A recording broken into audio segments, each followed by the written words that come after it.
At one of their meetings, evidently, Comey writes that Trump said he had nothing to do with Russia. As President Trump news emerges by what seems to be the second, we've had nonstop late-night comedy observations, bits, and all-around commentary on the, let's say, antics of our commander-in-chief. There's plenty of material, even for this show. Trust me, guys, plenty of material. It's tremendous. So we're looking at a goldmine here, right? But according to The Hollywood Reporter's Jennifer Konerman, the new issue for late night is actually Trump fatigue. I don't think there was any way to prepare for this, says Seth Meyers of NBC's Late Night, as hosts and writers struggle with the president's 24/7 news cycle. Chris Licht, executive producer of CBS's The Late Show with Stephen Colbert, agrees. My training on CBS this morning has helped, but I thought my days of urgently changing content were over.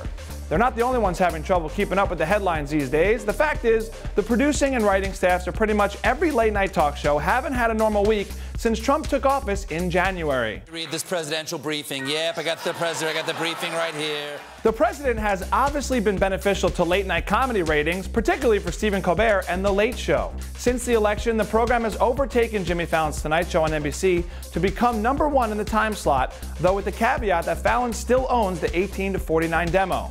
But Trump also has taken a wrecking ball to writers' rooms where late-night producers and correspondents have been pulling their hair out trying to stay on top of late-breaking political news. Konerman writes that it's not just the weeknight programs that are suffering from Trump fatigue syndrome. An examination of the TSA got cut short on the May 21st episode of HBO's Last Week Tonight because of breaking news on the Trump-Russia scandal, or what host John Oliver refers to as stupid Watergate.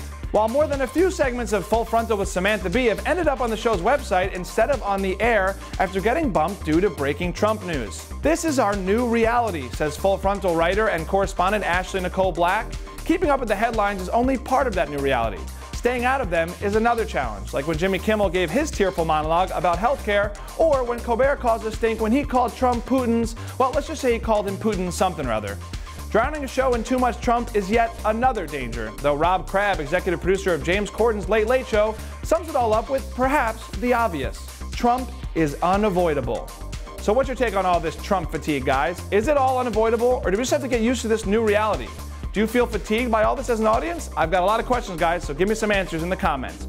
For the Hollywood Reporter News, I'm Paul Costabile, and I don't mean to be braggadocious. I have bigly Trump fatigue as we speak. And now we'll stop talking about it for at least the next 5 minutes. See you guys.